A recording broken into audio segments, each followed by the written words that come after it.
Esse é o Ancapso e nós vamos falar agora sobre as tarifas do Trump, sobre uma outra perspectiva, né? Eu já fiz um vídeo mais cedo explicando o problema das tarifas do Trump, falei porque eu acho que é um erro dele, ele está fazendo merda no final das contas, porque tarifas, na verdade, é um preço que quem vai pagar é o americano, é o povo americano, isso vai enfraquecer o governo dele, isso vai gerar problemas para ele e não vai trazer o ganho que ele espera, ele está errado no que tange às tarifas. Mas para ser justo nessa história, eu tenho que dar o outro lado da história, né? A explicação sobre o tal do Acordo de Mar-a-Lago, que seria a proposta que o Trump tem para resolver o problema do dólar. Então vamos entender esse caso do Acordo de Mar-a-Lago e o que o Trump poderia fazer para resolver isso sem tarifas e que seria mais difícil, mas seria uma solução eficiente. Ao contrário, ele preferiu usar as tarifas, que não vai resolver o problema e vai gerar mais problemas ainda. Vamos entender o que é essa explicação teórica, o que está por trás dessas tarifas do Trump, né? Essa notícia foi sugerida por Só Tomo Café no Trabalho, a Stormy Daniels do Peter e várias outras pessoas.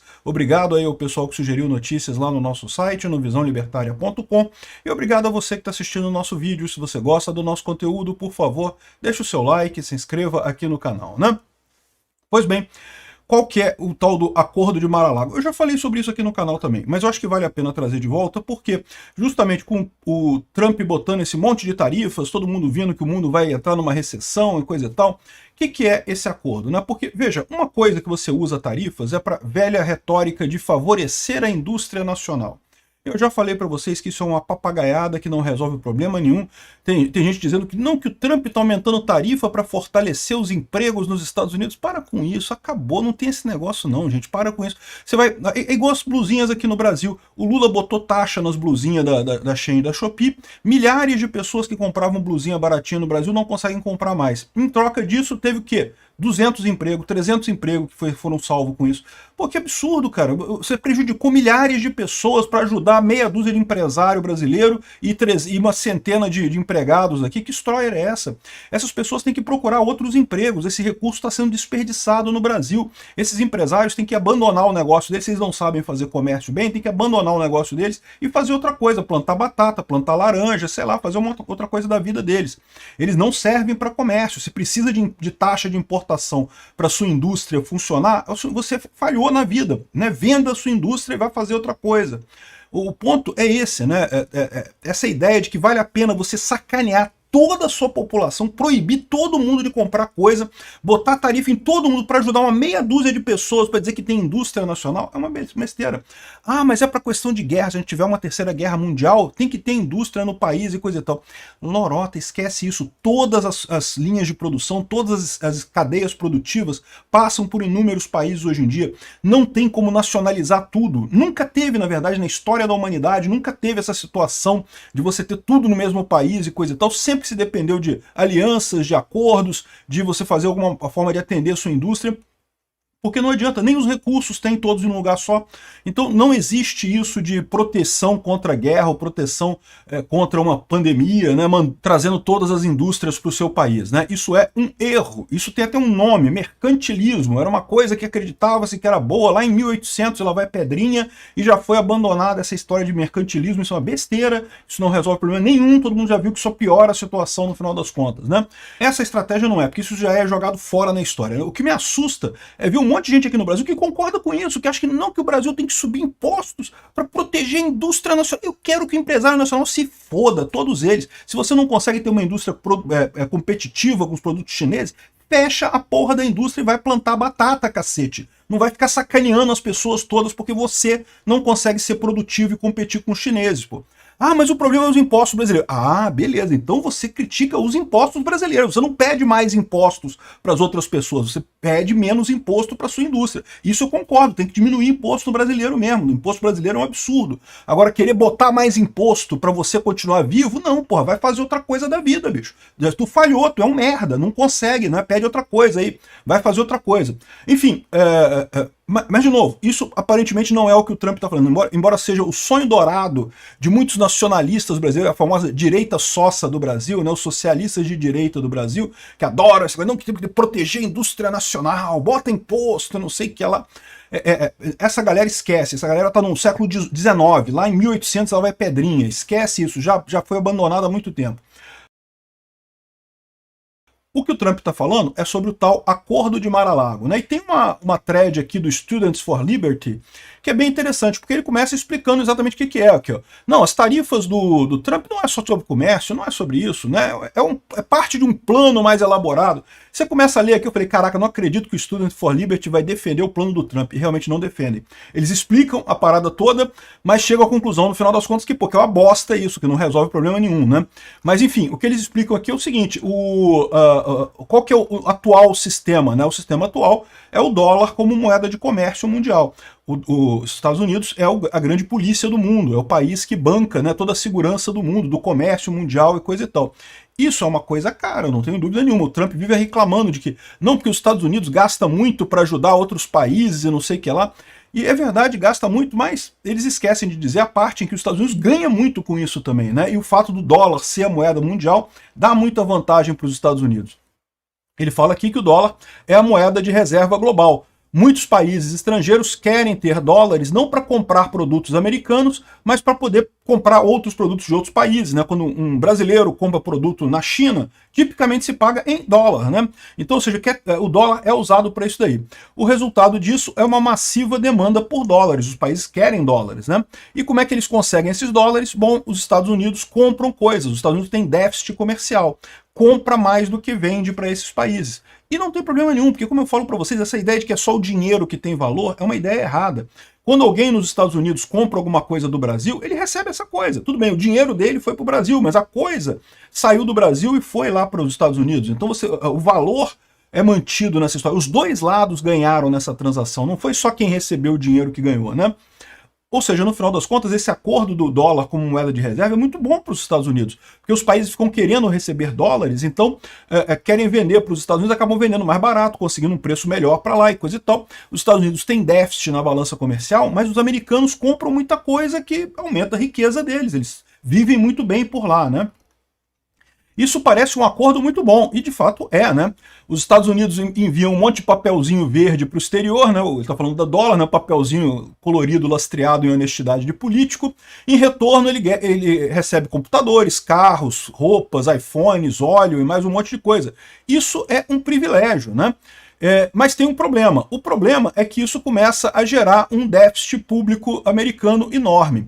Mas aí que tá. O ponto que ele coloca aqui, ele vai explicar isso mais adiante, é que esse déficit público americano aqui deriva do fato de que o governo americano gasta demais. O governo americano fica complacente com essa história. Como é muito fácil para o governo americano crescer de tamanho, ele vai crescendo, crescendo, emitindo dinheiro, e isso é um problema. Mas o problema, repara, não é com a venda para o exterior. O problema é você ter um governo que começa a crescer de tamanho de forma descontrolada. É aí que o Trump deveria atuar mesmo. Essa parte que o Trump faz de cortar o Ministério da Educação, fazer o DOGE lá, cortar um monte de coisa de gasto da USAID, isso, eu estou 100% de acordo com o Trump, ele está corretíssimo nessa coisa. Isso é o caminho correto. Aí o que eles explicam aqui é que, no final das contas, o que ele está querendo fazer é usar as tarifas para ganhar esse aperto a partir dos parceiros. Ou seja, ao invés dele ter que fazer a diminuição do tamanho do Estado americano, ele quer que os outros países forcem os americanos a fazer isso. Por quê? Porque quando você bota a tarifa, a pessoa que compra nos Estados Unidos vai pagar mais caro. Então vai precisar forçar essa diminuição do tamanho do Estado, do tamanho da economia. Ou seja, no final das contas, é um problema, que você vai ter um monte de perda de ações americanas, porque as coisas vão ficar mais caras nos Estados Unidos. Quem paga as tarifas são os americanos, meu amigo, não é o brasileiro não. É igual quando fez a tarifa nas blusinhas lá da China, quem é que pagou as tarifas? Foi a empresa? A Janja falou a mesma coisa que o Trump, não, porque são as empresas que vão pagar a tarifa, não sei o que lá. Não, meu amigo, é você que paga, cara. Quem importa é que paga. O Trump botando tarifa, quem vai pagar são os americanos, né? E aí ele fala isso daqui, ó, no final das contas, isso não vai trazer de volta emprego, esse papo de que vai trazer emprego, né? Ele fala aqui, ó, os anos 1950 nunca mais vão voltar, meu amigo. Aquela era da industrialização que tinha um monte de operário na fábrica, isso não existe mais. Mesmo na China, você fala na China, nas fábricas, muitas fábricas que tem lá na China, a maior parte é robô, meu amigo. Todo mundo fazendo tudo com robô, esquece operário, esquece essa coisa de industrialização, isso aí é passado, cara, isso já acabou. Pode ser até que traga alguma indústria para os americanos, lá para os Estados Unidos, até pode trazer, mas não vai trazer tanto emprego assim não. No final das contas, o que pode ajudar é meia dúzia de empresário. O povo vai pagar caro para ajudar meia dúzia de empresário. Ou seja, no final das contas, o objetivo desse acordo de Mar-a-Lago é manter o dólar como uma reserva, uma moeda de reserva, mas, de novo, usar o dólar dessa forma, você acaba prejudicando o valor do dólar, você aumenta o incentivo para outros países usarem outras moedas, né? Tentar forçar os aliados a absorver o custo desse ajuste americano que eles precisam fazer, enquanto quem deveria fazer esse ajuste é apenas o governo americano teria que cortar mesmo o gasto. Enfim, é um movimento amplo, né, forte, nacionalista e falho. É uma merda no final das contas, né? E o pessoal está falando que isso vai prejudicar os Estados Unidos, vai prejudicar a economia americana, vai prejudicar a imagem americana no exterior e pode gerar um monte de problemas. Então esquece esse papo de que o Trump está com um monte de... ele tem uma estratégia... Não, o Trump, como todo político, é um incompetente. Todos eles são. É um incompetente. De vez em quando até faz uma coisa certa ou outra, mas de via de regra erra. Caiu no papo desse pessoal, por quê? Porque é mais fácil cobrar tarifa do que tentar reduzir o tamanho do Estado. No final das contas, não vai conseguir nenhuma coisa nem outra do jeito que ele está fazendo, né? O que ele vai conseguir, como diz a Van der Leyen, lá da Europa, ele vai dar um golpe na economia mundial. Se preparem para uma recessão pesada aí, tá? O Trump está crente que vai conseguir isso daí e não vai. Outra coisa que o pessoal está falando, não, o Trump quer tarifa zero, que os outros países botem tarifa zero e acabem com tudo para ter reciprocidade. Olha só, não sei se vocês viram a lista de tarifas, o mínimo é 10%. Mesmo quem tem tarifa zero com os Estados Unidos botou 10% de tarifa. Não tem esse negócio, não. Esquece desse papo de coisa e tal. Veja, o México está tentando isso, Israel tentou isso, botou tarifa zero com as importações americanas.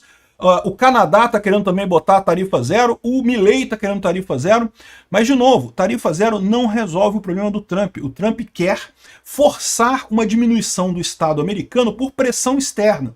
Ou seja, é uma besteira, cara. Ele é o presidente americano, ele podia fazer essa tarefa, né? Mas é mais fácil fazer isso por pressão externa do que ele fazer os atos lá no governo, né? Então, esse que é o problema, não vai resolver. Botar tarifa zero não vai fazer. O pessoal engana com esse papo de reciprocidade, como se fosse uma palavra mágica. Eu já expliquei, não, esquece isso. Não existe reciprocidade em tarifa, porque o que você tarifa de um lado, você não tarifa de outro. O Brasil tarifa os iPhones dos Estados Unidos caro pra caramba. Compra um iPhone aqui no Brasil pra tu ver o quanto é que tu paga de imposto. É o governo brasileiro que cobra esse imposto, não é o governo americano, não. Agora, o governo americano vai botar a mesma tarifa no iPhone brasileiro? Não, não faz sentido, porque o Brasil não exporta iPhone, o Brasil não produz iPhone, não produz porra nenhuma. As tarifas são sempre desencontradas, você bota tarifa em algumas coisas no país e o outro país bota em você outras tarifas em outras coisas. Então esse papo de reciprocidade é uma palavra vazia, não quer dizer nada, zero. E é só você ver os números lá que o Trump pariu ali, que não tem nada. Quem tem tarifa zero recebeu 10% de tarifa do Trump, para vocês terem uma ideia. Então não faz diferença nenhuma. Outra coisa engraçada, eu já falei isso em outro vídeo, então não vou forçar muito aqui. Aqui, ó, governo Lula admite dificuldade para negociar com Trump às vésperas do tarifaço. Não porque o Trump não consegue negociar, ele está cercado de terraplanistas econômicos. E eu concordei com o governo Lula aqui, tá? O Trump está cercado de terraplanistas econômicos. O mais engraçado foi quando veio a taxa de 10% só para o Brasil.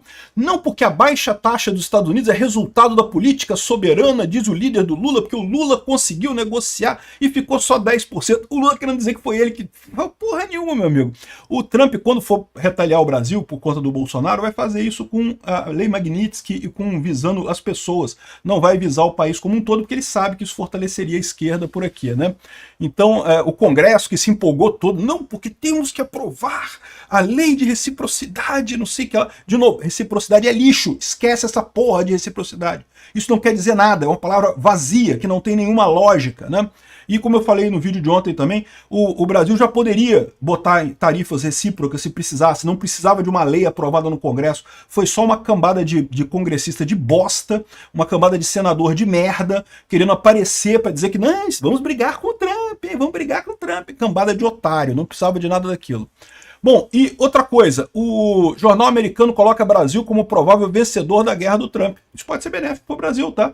Porque, por exemplo, o Brasil vai poder fazer muito mais comércio com a China, né? Agora, já tem brasileiro reclamando aqui, ó. Setores da indústria brasileira poderão ser varridos do mapa. Empresário brasileiro, eu vou te ficar, meu amigo, vai plantar batata, vai plantar laranja, vai fazer alguma coisa da tua vida. Se tu é um empresário e tem medo de concorrência, tu não é um empresário, tu é um idiota, tu é um verme.